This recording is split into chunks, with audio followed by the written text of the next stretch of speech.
Today's episode of Spirit Talks is brought to you by the support of the wonderful patrons of the Hermit Tarot's Patreon community.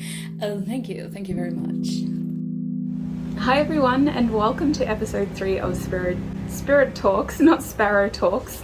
I am the Hermit Tarot, and this podcast is covering everything in spirituality and everything in between, basically. Today's topic, on my days, we are covering something that has been highly requested, and not even as a podcast topic. It's more of a topic that people have been asking me to talk about. So we are discussing twin flames today, and basically the misconceptions associated with the twin flame journey. Now, there are a lot of questions that I personally want to cover, and I have minimal notes taken on this episode. I've got my laptop here just in case, but the truth is, this is a kind of topic that generates a lot of mixed opinions, and it is a topic, or I want to say it is a theory that is nothing more than that, if that makes sense. So I have to put this disclaimer in. It's not a trigger warning necessarily, but I do need to say that the opinions expressed in today's episode are mine only. They're not associated with anybody else, or with, I even have to distance myself from my brand as well. But listen, I'm going to be sharing things from my personal experiences and things that I have gathered in terms of information over the past couple of years as someone who resonates as being on a twin flame journey. So before we get into the juicy juice in terms of all the coveted questions that I know you guys are going to want to hear about, I do need to just quickly answer some questions that people have been sending through my website. So we've got a few questions here that I wanted to get through.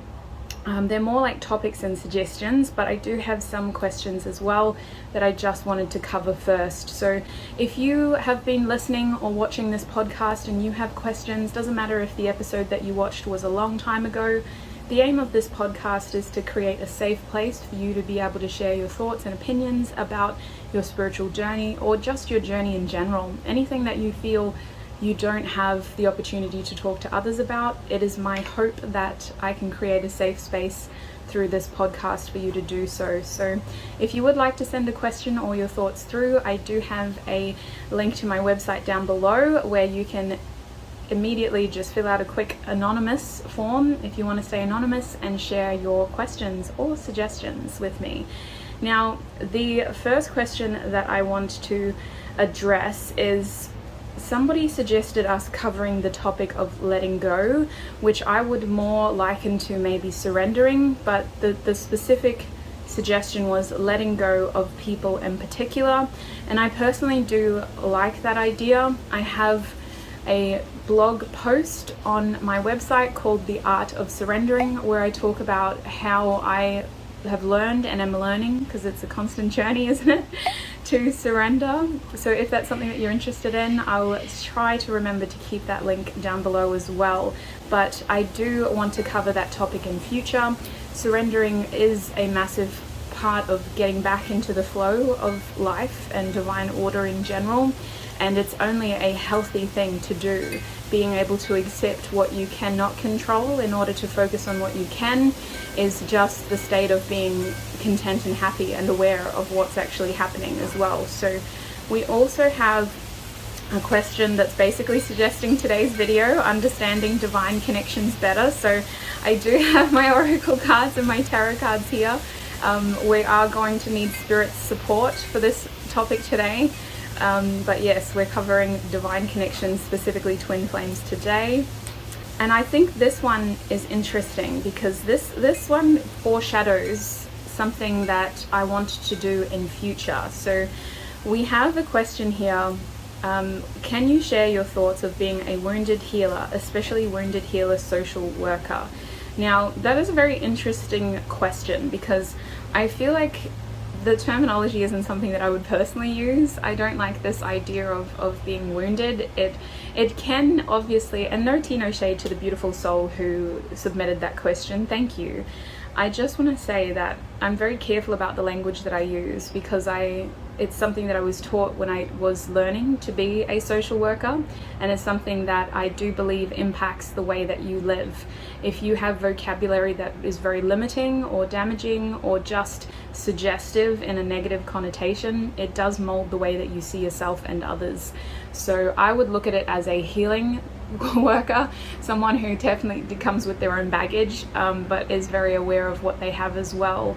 Honestly, it's that theory that the only reason that people become psychologists is because they themselves have diagnoses that they want, or they have issues, I guess, that they want to diagnose. So the same thing happens in the spiritual world. Like, the reason that I became a tarot reader, the reason why I have this platform today, is because I myself needed answers. I needed healing, and through my healing I learned that I have a very good way of helping and healing others, and I think it's a good way to be, as long as you're not projecting your own hurt onto other people, which does bring us back to today's topic.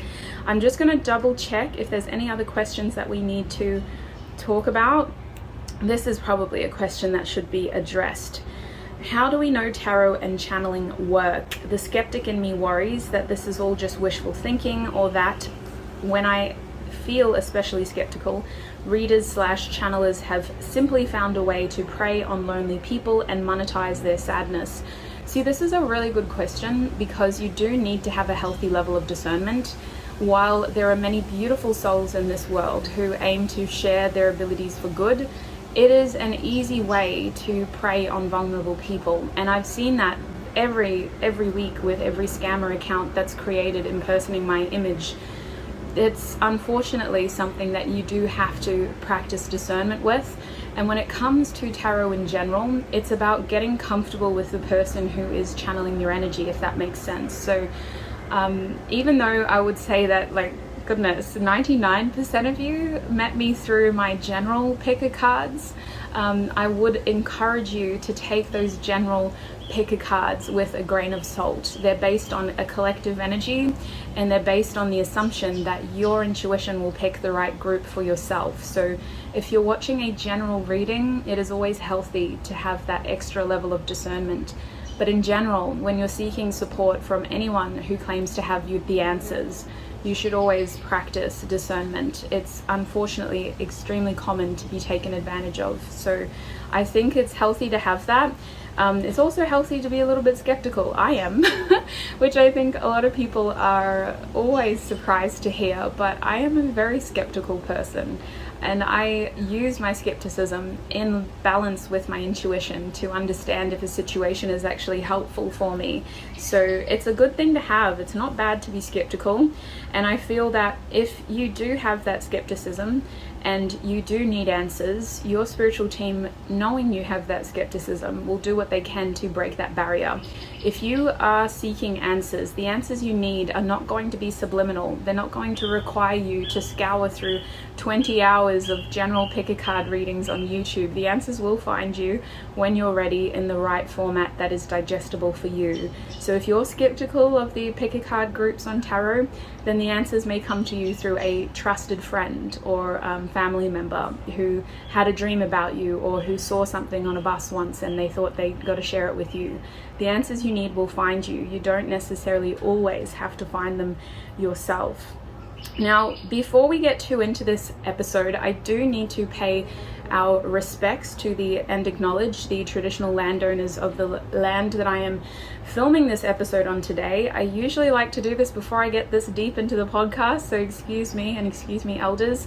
I want to acknowledge the past, present, and emerging owners of this Jabagai land, the Jabagai people. I live in a very unique place where there are many different indigenous tribes, and we have a lot of people who have been displaced to this city as well, whose traditional land is elsewhere throughout Australia. So it's a melting pot of indigenous cultures and languages. I'm very privileged, and it's something that I want to pay my respects to as well.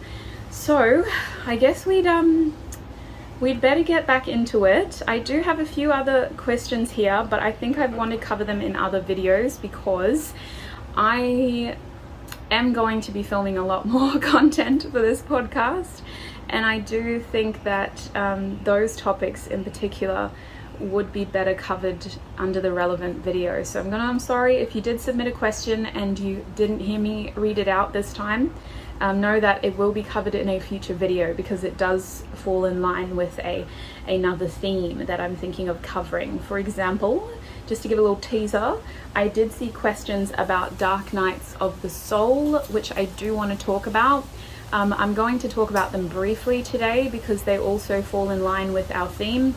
But I think I've beaten around the bush enough. Let's get right into it. So today we are talking about twin flames, and you guys, that disclaimer is ringing true in my head, because this is a very coveted topic. Can I say that? It's definitely a topic that garners a lot of attention nowadays.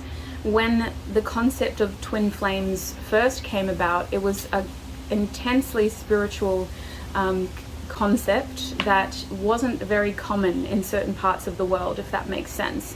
Certain religious practices have concepts very similar to the concept of twin flames, but really I'm just going to be addressing twin flames. So it comes under different terminology in certain cultural practices in Asia, for example, and India. There are other names for it, divine counterparts to sort of yin and yang energies moving together. So it does translate in many different ways, and I want you to remember that yin yang imagery, because I will come back to that if I need to just help explain some of the themes that we're covering. So in order to really get into this, I do need to just briefly talk about what a twin flame is, okay? I'm gonna have a quick sip of water, because you can obviously tell by now that I'm a little bit nervous about covering this topic, and mostly because it is going to go against what many of you have seen or heard about through other influences. And emphasis on influences, because if they were truly trying to help people on their spiritual journey, they wouldn't tell people what to do. They would encourage people to seek the truth for themselves by offering as much unbiased information as possible. So what is a twin flame? A twin flame is the theory that over years and years of reincarnation, okay? I'm talking about your first young soul on this earth.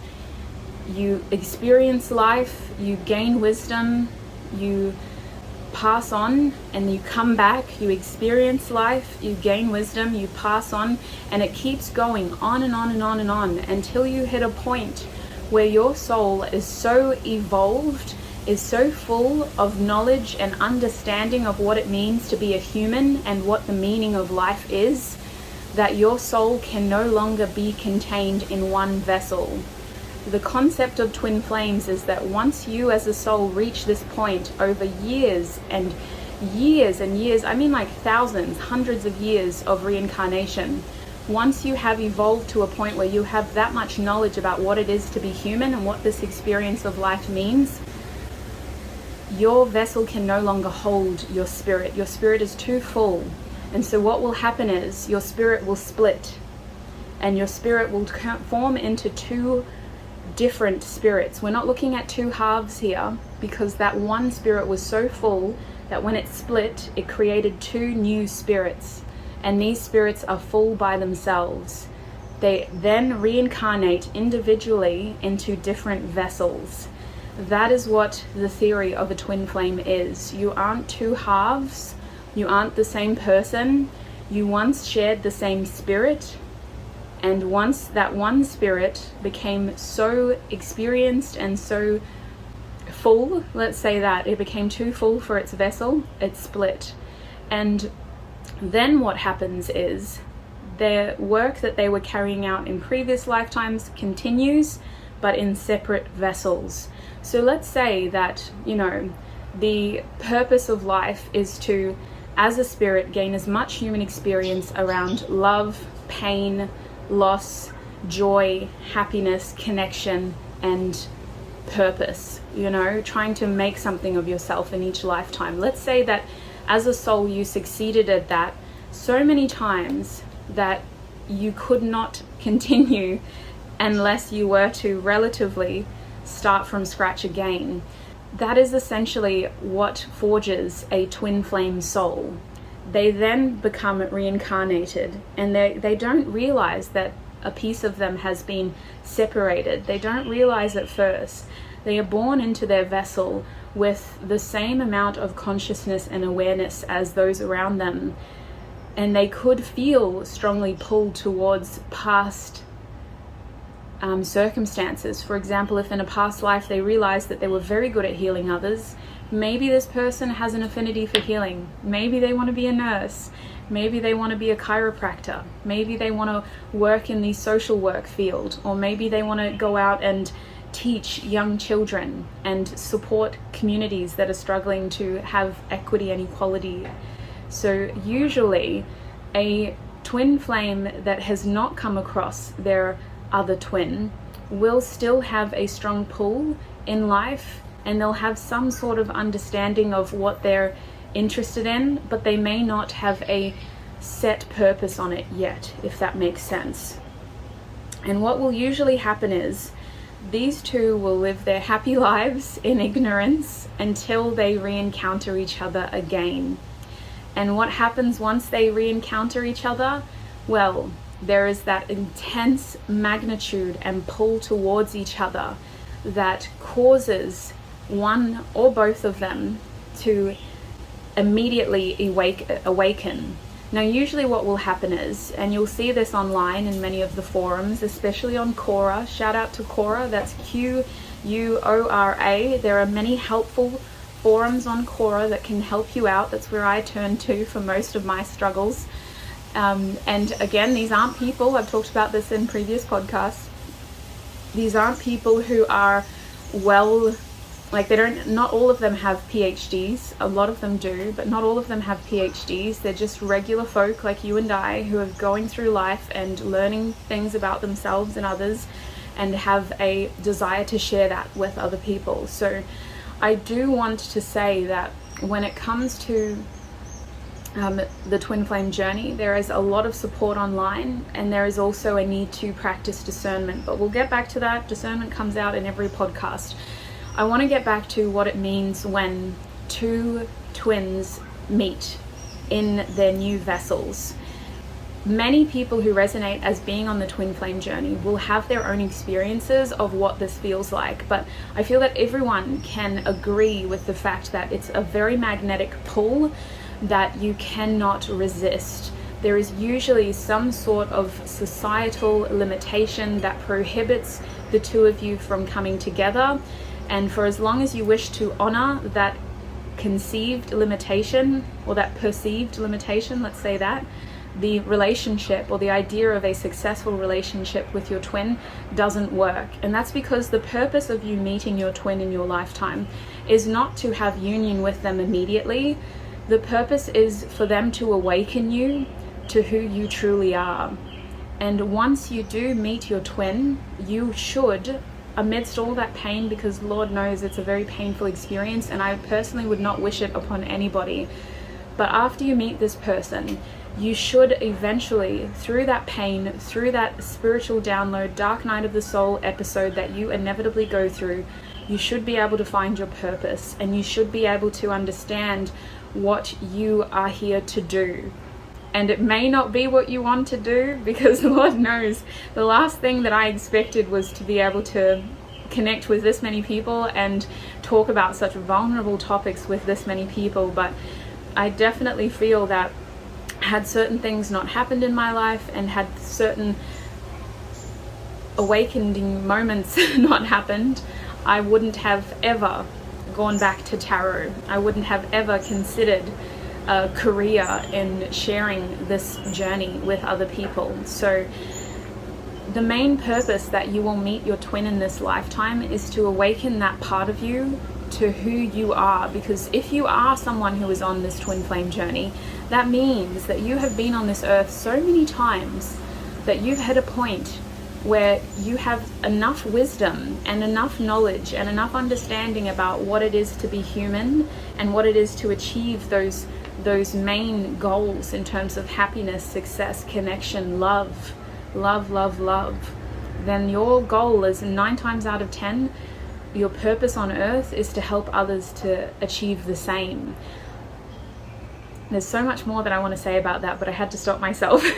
Did you see me? I was like, because that's supposed to be a part of a different podcast episode. But so that is roughly, there are technically 8 or 9 stages in the twin flame journey, but that is the crux of what a twin flame is. And simply by understanding that theory, by understanding what it means and what a twin flame is, we can immediately rule out a handful of misconceptions. The first misconception that I want to address, because Lord knows this makes me so heated. When I say heated, I mean like when I saw this person talk about this on Instagram, and I won't name and shame them, but it made me very frustrated because I could tell that what they were spreading was from their own bias and from their own pain. Please don't confuse my anger for pain. I'm just so frustrated because it is a very sensitive topic and it is not a journey that I would wish upon anybody. Once you get to a point where you can surrender it and live your life happily, it's something that I can only wish happens to other people, and it's something so beautifully balanced that I wish that others could get to that point without following the wrong signs. So anyway, another little tangent, I apologize. But coming back to that theory, we can immediately cross out a handful of misconceptions. The first misconception that I want to cross out is that twin flames, is that you can have more than one twin flame. Heck to the no. You cannot have more than one twin flame. It is physically impossible. If we go back to that theory, the concept of a twin flame is that your soul becomes so full that it splits.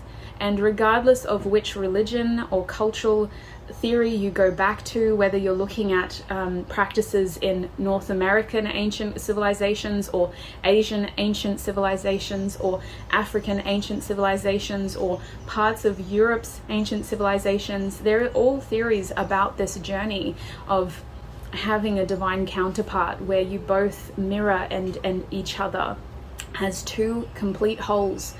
So you cannot possibly have more than one twin flame if the theory is that as one being you split into two halves.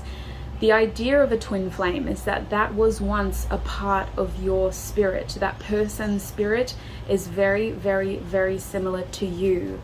Now, I also want to take this as an opportunity to explain that every relationship that you have in your life is going to teach you something.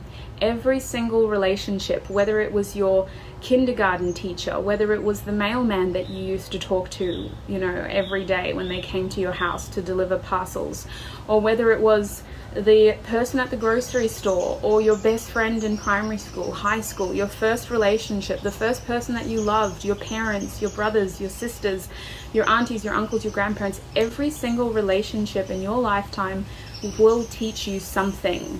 Does that mean that they're your twin flames? No. A twin flame is very, very different. So you cannot have more than one. The second misconception that I want to cover is, does everybody have a twin flame? Eventually, yes. But in this current timeline, no. It is impossible. That is assuming that every single soul that is currently walking this earth has been through hundreds and thousands of years worth of reincarnations and reached a point where they have filled their cup so much that they have split into two halves. So no, not everyone will have a twin flame.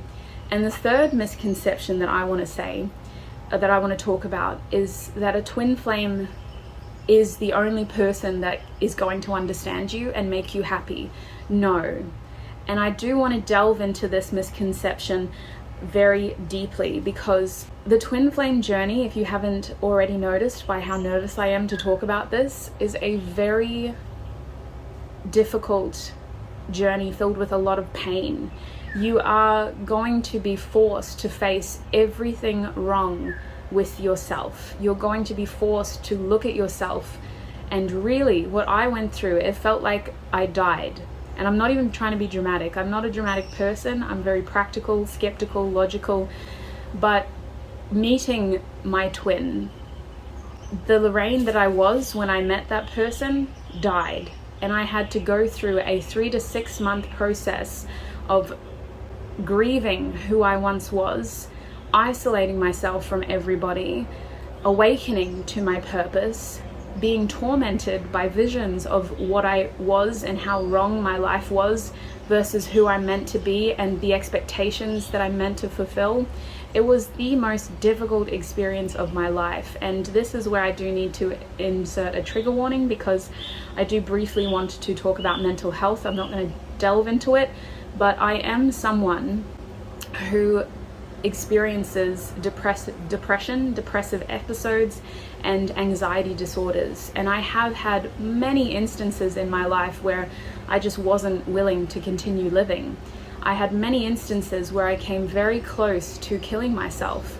And I hope that you paid heed to that trigger warning, because I am personally at a point in my life where I'm very comfortable talking about this, but I know that a lot of people aren't. So if you're not comfortable and you need this extra trigger warning, it's time to bounce, sweets. But I had many episodes from as young as 8 years old until as recently as last year. I've had many episodes where it's that those thoughts and that heavy feeling of hopelessness overcame me to the point where I thought, you know what, it's just going to be easier if I end it all. And still, I can say with confidence that none of that compared to that 3 to 6 month period of awakening after meeting this person. Having to grieve who I was and who I thought I was turned me into the strong person that I am today. And gosh knows I'm not perfect, okay? What you hear and see is like that much of, well, actually no, I'm a very authentic person, but still, obviously we all have flaws. Nobody is perfect, but still, I like to think that I'm more of myself than I've ever been. And it's because I had to go through that 3 to 6 month period, that dark night of the soul, where I had to say goodbye to everything that I once stood for and everything that I clung to, all the attachments that I had, because none of that even mattered. None of that was really who I am, and none of that was anything that I really wanted. It is incredibly painful of a process, and that's why if somebody is genuinely on the twin flame journey, they will not recommend you go out there and find your twin. You're probably going to be happier without them. And everyone goes through that period for a differing time frame, if that makes sense. Like for me, it was 3 to 6 months of a dark night of the soul grieving experience, but some people get stuck there for a long time because they are so at war with themselves that they just cannot let go of what they once clung to, and they're so afraid of what lies ahead. So a 3 to 6 month period for me could be a 2 to 10 year period for others, which is what I found on online forums. Some people get stuck in that for a very long time. And you can have more than one dark night of the soul. The whole idea behind that process is that you're having to confront your ego. Your spirit confronts your ego and goes, listen, this is not who you are. What you're clinging to, what you're attached to, does not form your essence, your nature, your true purpose. And depending on how defiant of a personality you are, that could be a long period of battling. And it can be something that you palm off as depression, but it will usually be a lot more intense, and you don't need to meet your twin to experience that. So I will be talking about Dark Night of the Souls in future podcasts, but I did want to say that you do not have to meet your twin flame to be happy, because in fact, when you first meet them, the exact opposite is going to happen. You will be very confused, very alone. You will feel very isolated, and you'll feel extremely sad. And you won't even know why, because you've only known that person for 2 weeks. None of it makes sense. Why am I so attached to them? Why am I so sad that I can't have them? Why is it so overwhelmingly frustrating? And why do I feel so alone, like I can't tell anybody about this? So I want to say that even if you do have a twin, other people in your journey will be able to make you happy. And the whole point of this journey isn't to linger in that period where your spirit is confronting your ego. Once your spirit is able to shed light on where your ego had been casting darkness, you should be able to reach a point where your curiosity for answers leads you to your purpose. So I do have a few other misconceptions that I want to talk about, but I think I'll address them as they come up because I do like where this is going and I'm going to keep following it. I do just want to say that there are a lot of people out there who will say that certain things about the twin flame journey is highly romantic or highly karmic, if that makes sense. And if you aren't familiar with these concepts and these terms, I'll do my best to explain them as I go.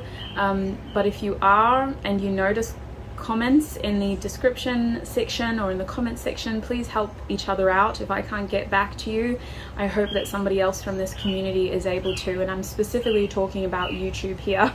This isn't going to apply if you're listening to me on Apple Podcasts or Spotify or Amazon. But I do want to say that a lot of people make a lot of money out of exploiting the concept of twin flames by either romanticizing them and making you think that you need to find your twin flame in order to be happy, and that you won't feel whole or complete until you find them.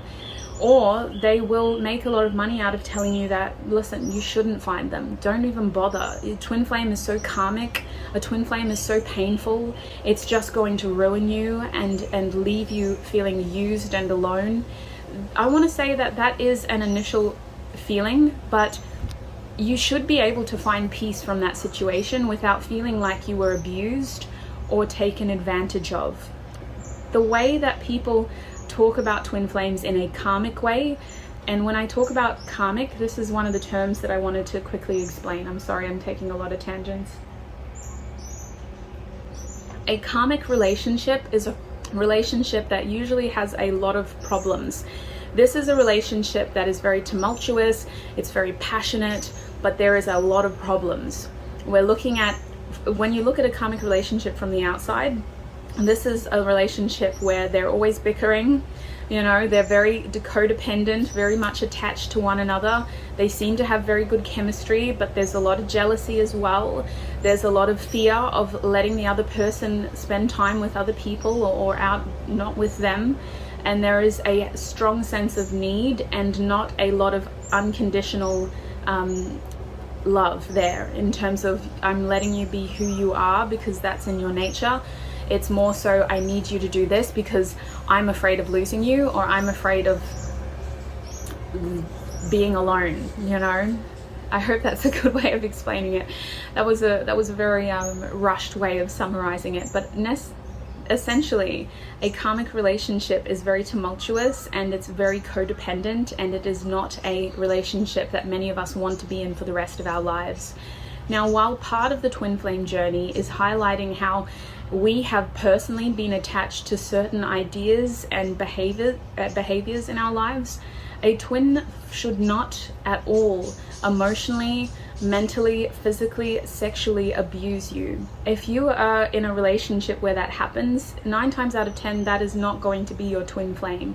That is somebody who has taken advantage of your spirit and your nature and who is trying to fill a void within them.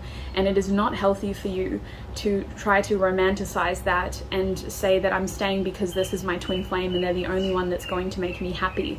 And I feel that a lot of people that project this idea are people who have maybe met their twin, but they have not truly done the shadow work. They are projecting their hurt and their bias in order to tell people what they think is right.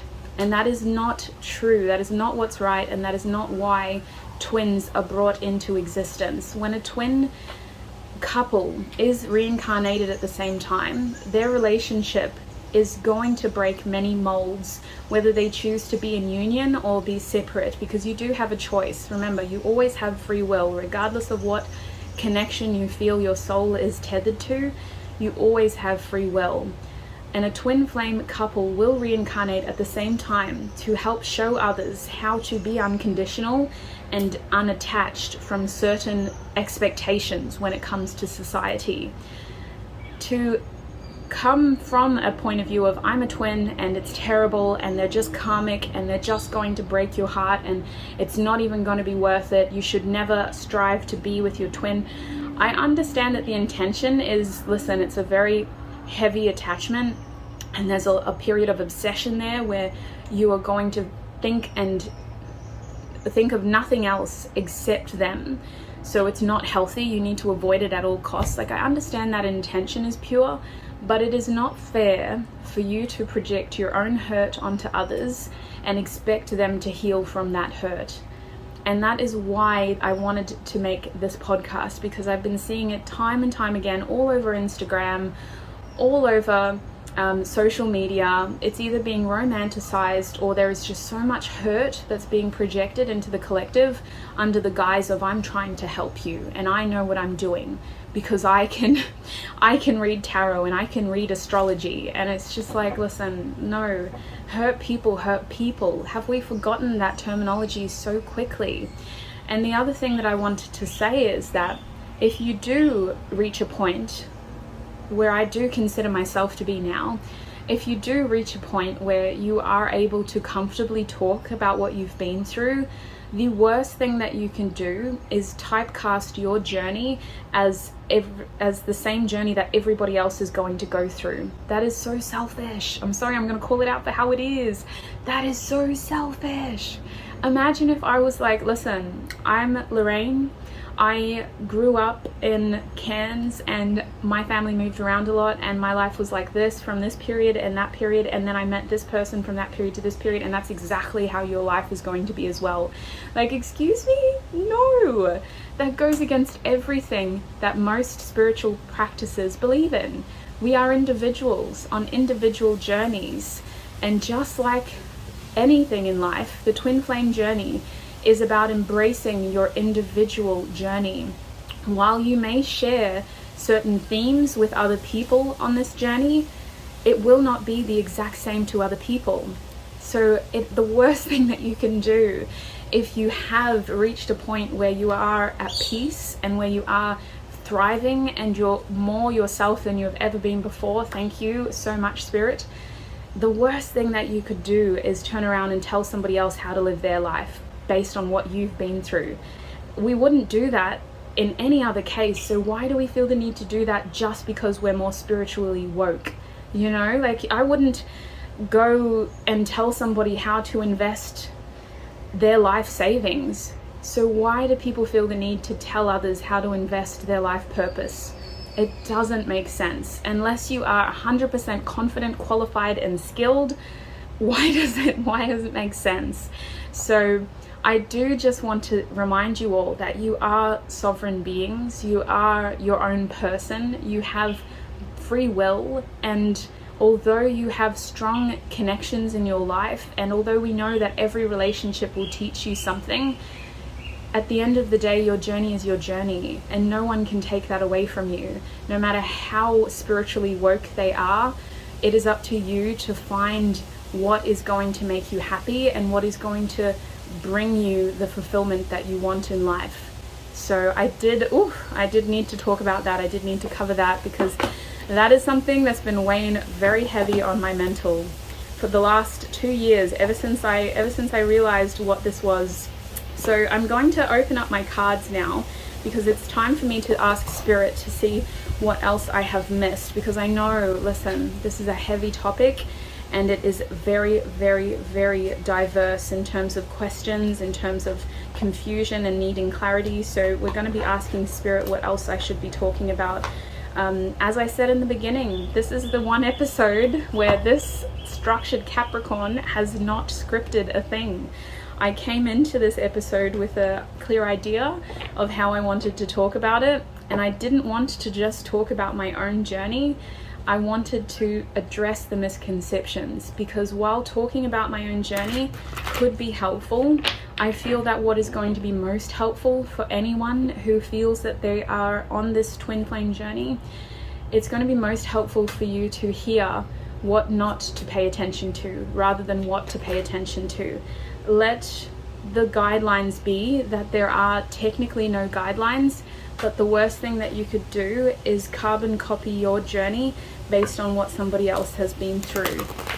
Now, I briefly talked about the stages of a twin flame journey. I will do my best to go over them quickly from the dome, because I did not write them down. So we know that the first stage is meeting your twin flame, but technically there are a few little grey stages before that, and not everybody experiences these. So these are the themes that I was talking about. You may share similar themes with certain people, but 9 times out of 10, you are an individual. This isn't a checklist, these are guidelines. So usually what will happen is, throughout your life, you will have this intense awareness that there is somebody in your life that you are meant to be with, and you will have visions of what they may look like, what they may sound like, how they may treat you. And a lot of us do romanticize our future partners, okay? So that is a common thing. That doesn't necessarily immediately mean that you have a twin flame, but that is a common theme that many people on this journey experience. And then the first major stage is that people then meet their twin flame. And what happens in this stage is there is recognition like that. Most of the time you will look into the eyes of your twin and there will be an intense feeling of, oh my gosh, this is my person and nobody else can tell me different. But you're not thinking like that at the time. You're thinking, who is this person and why do I feel like I've known them before? Why does it feel like we've already met each other? Why do they feel so familiar? And immediately you're going to be afraid and you're going to pay attention to why you can't be with them. There's going to be an immediate feeling of, I can't be with this person because maybe they're your brother's wife. I can't be with this person because they're from a different religion than me. I can't be with this person because they're friends of the family, etc., etc. There's going to be some sort of societal limitation that immediately is projected into your cone of awareness, and it stands as an immediate blockage. This will cause confusion because despite being aware of that blockage, it does not limit your desire to be with that person. You're going to crave them like no one else. You're going to feel obsessed about them. You're going to dream about them. You're going to imagine them with you all the time. You're going to hear their voice. For me, I would hear this person's voice in the middle of the night and I'd wake up and be like, what the? Sorry, I'm not going to swear on this podcast, but I would just be like, you're joking. I've only known this person for a week. Why can I already hear their voice everywhere? And I want to say that this is a part of you, again, awakening to who you once were, because part of your soul is recognizing their soul. And you're starting to see that, hey, we're very similar. What's going on here? Wait a minute. And that's when you start to break out of the matrix. When you find your other half, in terms of, I don't want to use those words, excuse me. Can we scratch that from the record? That's not the terminology I want to use. They're not your other half, but when you find your twin, it is a process of you breaking out of the matrix and finding what your purpose is. And usually the awakened one will get out first before the other one does. But anyway, what happens after meeting them is that you inevitably separate. The blockages, the limitations, they're too much. However much passion or desire there is to be with each other, it doesn't overcome the obstacles that stand in your way. And what will usually happen after that is that both of you will enter this runner-chaser dynamic where both people, out of fear, are either running away from the connection because they think it's the right thing to do and they don't want to deal with the blockages that stand in the way. They want to respect the societal limitations, and the other person will chase because out of fear of losing that person, they want to know why they feel this way. They're curious about what's going on and they're afraid of never feeling that way again and never knowing what is going on in the first place. So both come from fear, one of fear of abandonment, losing that person, the other fear of intimacy, getting too close to something only for it to fall apart and that person leaves in the end. So this separation period can happen for as short as, 2 days, 3 weeks to 20, 40 years. There are many people on this journey who never come into union with their twin, and it does depend on how your purpose aligns out with your free will. You don't always tick specific boxes like everybody else. We know that in life. Imagine if all the people that I went to school with had the exact same current, present and future as me. That's not how life works. Based on free will and the choices that you make, your life will turn out a specific way. Unless you were to be carbon copies, which we know isn't true. That takes the fun out of being your beautiful, authentic individual self. The journey does divert differently. So that separation period is usually intercepted by a few meetings where you may come together with this person. It may work immediately, or you may not come into union. Maybe the two of you settle into a friendship. Maybe the two of you have found soulmates instead, and you're very happy and comfortable in those relationships. But this separation period is what leads you to your true awakening, where you both eventually come into union with yourself and understand why you are here and why you had to meet each other. You both need to gain a certain level of peace in order for this to be successful. And that's why not everybody will be on the twin flame journey. Because remember, you are supposed to be a seasoned soul. You're supposed to be at the point where you have mastered the experience of what it is to be human. So awakening to the other part of your soul should awaken that knowledge and that peace and that understanding. Although you may struggle with it initially, you will eventually come to that peace again and awaken to the knowledge of, well, actually, wanting to be with them is another attachment to this life. And based on your many reincarnations, you will know that life is not final. We constantly come back and we're constantly reincarnating. Our energy cannot be destroyed. So it's a very interesting journey. Let me just say that. It's a very interesting journey. There are technically about 8 or 9 stages, and I personally obviously have not gone into extreme depths of them in this podcast, because what I really wanted to address is the misconceptions more than anything. I feel like that is more harmful than knowing about the stages is helpful. I want to say that the most helpful thing for me on this journey was not paying attention to this journey. The moment that I surrendered, and I want to say that surrendering is an ongoing process, remember that. So when I say the moment that I surrendered, I'm talking about it took me like 100 times to get to this point, because when I thought I had surrendered, I could have surrendered more. When I thought I surrendered, I was still attached to this idea of I don't want to be alone. When I thought I could have surrendered, I was still attached to I'm doing this because I want them to notice me. When I thought I had surrendered, I was still attached to I'm only being successful so that they will choose me. So you can continue to surrender and still find that maybe your actions are still tethered to some sort of attachment to this world that is not actually helpful to your purpose. And I hope that I'm not just talking out of my ass here, but if you know, you know. Now, I'm going to ask Spirit for help, please. What I did want to say before I went on that tangent is that the most helpful advice I got was to not pay attention to the labels. You can get so wrapped up in the twin flame journey and with being a twin that you forget to simply be you, which is the main point of the journey. You are a twin, if that's the case, but you are primarily yourself. And when I only started focusing on Lorraine instead of Lorraine the twin flame, that has a ring to it, oh my days. When I only started focusing on Lorraine, I became so much more happier. I became so much more grateful and aware and present, and I was finally able to face those fears and blockages that had been hitting me time and time again. It's not to say that I'm fully healed, because healing is a non-linear journey, but I just was able to actually address the problems that were only facing me.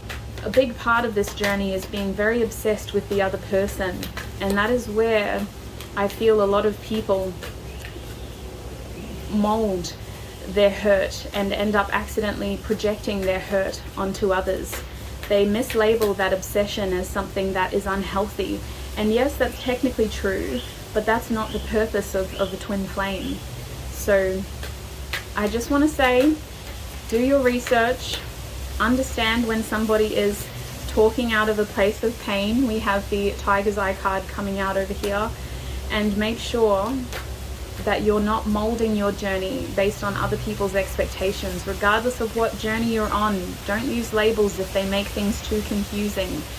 Regardless of what journey you're on, try not to mold your experience based on somebody else's. You are an individual, and the answers that you need should be able to find you without you scouring through other people's experiences for them. Now let's see what Spirit can add to today's episode. Spirit, is there anything else you want to add? Thank you so much. Yes, I love this. So first of all, with the fossilized wood down here, Spirit is reminding us that when it comes to this journey, it is going to be something that has its ups and its downs. It is something that many of us have to find peace with, because once you awaken to the idea that there is somebody else out there who is so compatible with you and yet so not meant to be the sun in your universe, if that makes sense, or the sun in your galaxy, the sun in your solar system. When you find that there is someone out there who is basically very similar to you, and yet the focus of your life is not to focus on them, it can be an ongoing journey of questioning, well, why am I here then? Why did I have to meet them then? What is going on with this then? I hope that this hasn't been too confusing of a concept for you, but fossilized wood is reminding you that you should be taking as much time to heal as possible and as necessary. And if that means that you need to move slowly, if that means that you need to distance yourself from certain people, and if that means that you need to be very careful about what you consume, then do it.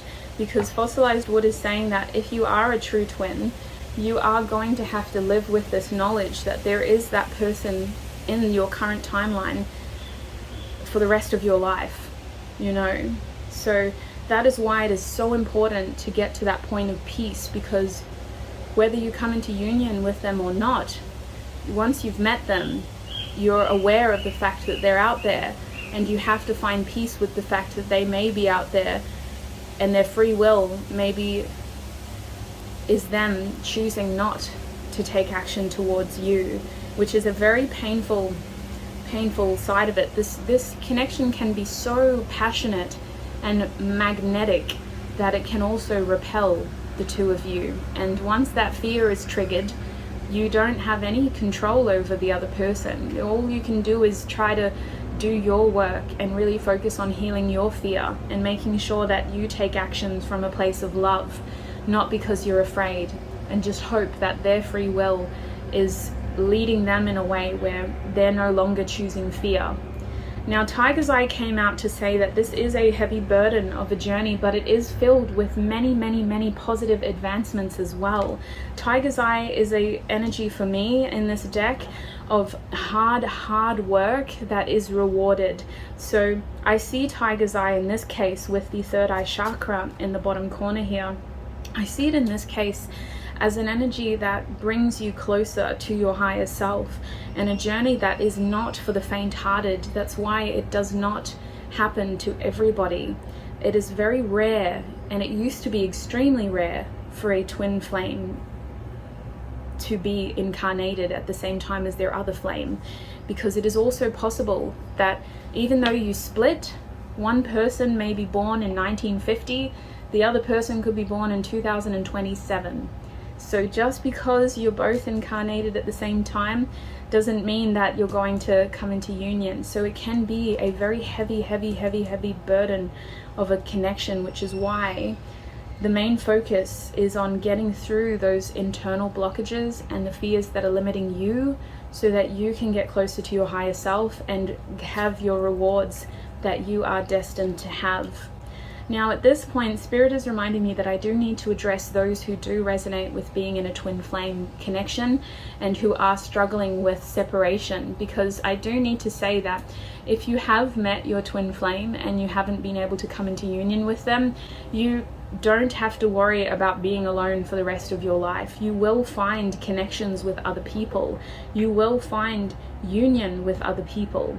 Many people on this journey end up settling into soulmate connections instead, because they are much more healing, they are much more wholesome, and they are way less triggering. A twin flame union is reliant upon the fact that these two individuals will be able to face their fears and their shadows enough to be able to come together. And if this person has spent 20 years focusing on their shadows and their fears only to realize that this person is still in denial, then it is not healthy for them to continue waiting. You will be given many opportunities in your life to be happy with many different people, and the choice is ultimately yours.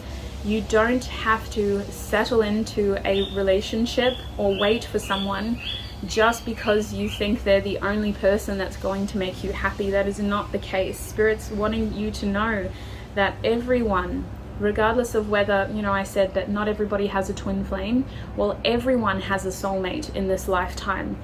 We can talk about this in a future episode if you'd like, but I am running out of time, so I can't delve too deeply into it today. But everybody will have a soulmate in this lifetime, at least one. Chances are you will have multiple. Soulmate connections vary from friends to family to lovers to dogs, animals. Kirk's a soulmate of mine, and they usually teach us they usually are there with us, helping us learn something about ourselves. The thing about a twin flame connection is that most of our teachings happen while we're in separation. When we're going through pain and when we're confused, trying to figure out what's going on, it's going to be when we're in separation, not when we're in union with this person.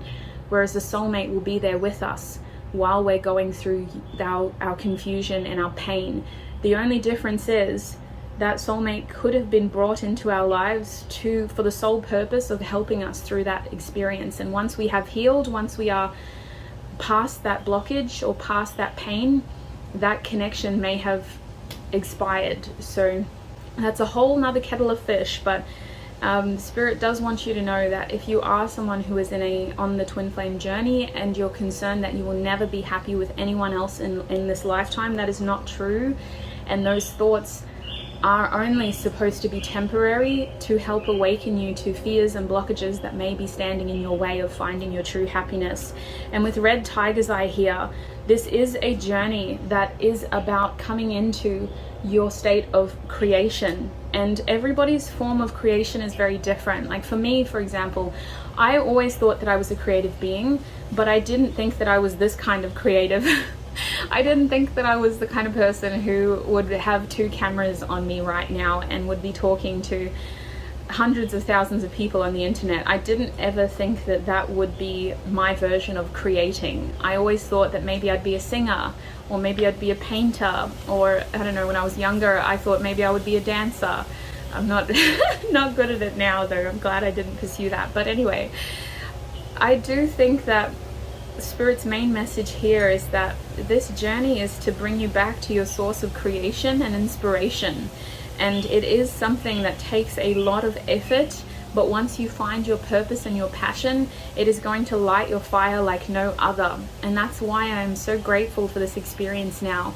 Even though I'm technically not in union, I don't have that desire to be anymore. I have more of a desire to grow who I am and to continue exploring this creative energy that I'm currently in, this inspirational, fiery energy that I've been in for the last 2 years. And I wouldn't have been able to experience that had I not met this person, had I not awakened.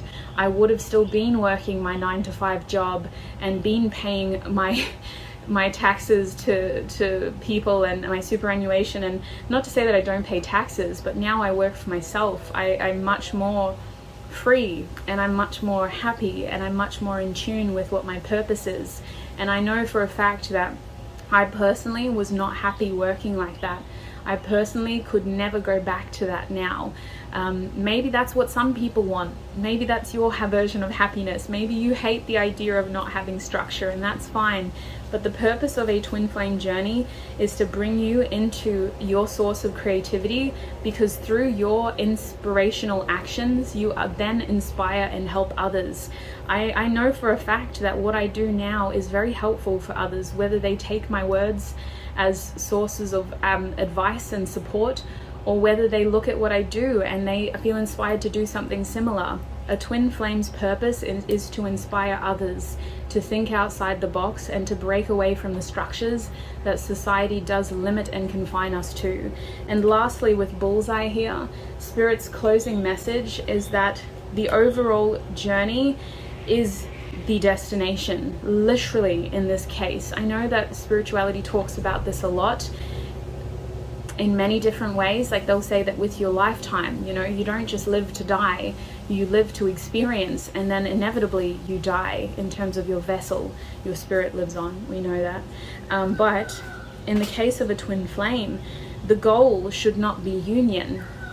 The goal should be the experiences that you gain through your separation, and union is just the little bit of icing on top. And this may hit you at a time in your journey where you're like, you know what, I really don't need to hear that, because all I want is to be with this person. And that's fine, I've been there too.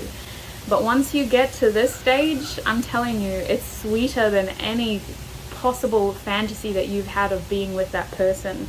Getting to the point where nothing can stand in your way, where you are unstoppable because your source of happiness comes from within and not based on somebody else's ability to be there to fulfill your happiness. And that is something that doesn't even need to be a twin flame connection for you to know. But once you get to that point, you're unstoppable, and you're just going to continue to attract positive, fortunate opportunities into your life. So that is Spirit's extra little icing on the cake of twin flames. Now, you guys, I barely scratched the surface today. I barely scratched the surface. There is so much more that I could have gotten into. There is so much more that this topic covers.